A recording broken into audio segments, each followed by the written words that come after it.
Whitlock. In this tutorial, I wanted to show you a cool technique on how to create a shaped card using a font. So I've downloaded a font from fontbundles.net and I'm going to type the word fall. So it'd be really cute to make a card out of this, I thought. So I'm just going to take that and scale it up. I just use that corner handle to scale it up here, and then I'm going to right click it and ungroup it. And I kind of feel like this F is a little too far to the left, so I'm just going to select it and move it over. Okay, so when I get the letters the way I think that they should look, I'm just going to select all of them and group them. And I'm going to go ahead and fill them. I'll fill them with a brown for now. So hopefully you can see it better. Now I'm going to select that and I'm going to offset the path. There's a little star icon over here on the right, and we'll offset it, and let's just bring that up a little bit to something like that. I think that looks good. And then when we click on it, it actually welds together all the pieces that it can. And then I'm going to right click it and release that compound path and delete these little bits out of the middle here. And I have the basic shape of my card, but there's a few problems. We've got this big section taken out here, and I think I'll kind of square it up over here on the side. So I'm just going to get a rounded corner rectangle here, and I'm going to line that up the best I can here across the top, and just kind of come down here and make it match on the side.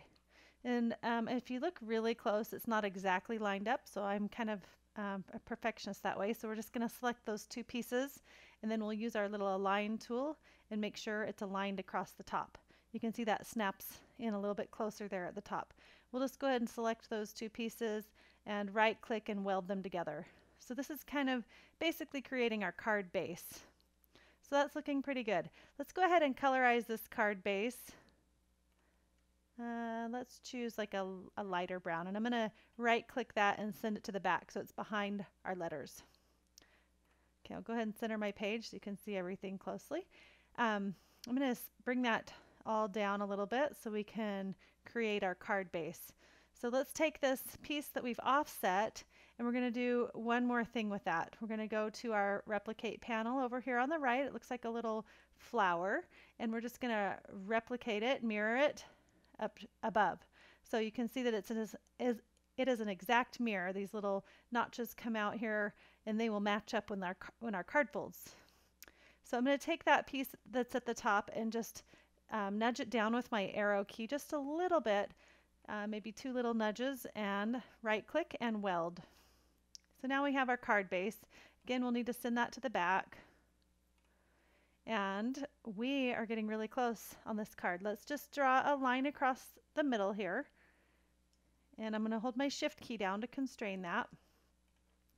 And when I select that line, I'm going to go over and choose a line style of a dashed line. Let's choose that third option down. That makes a nice score mark. And to make sure that that's centered nice and perfectly, I'm going to select both pieces and go up to my align tool and choose centered vertically and horizontally both, and that should put it right in the middle.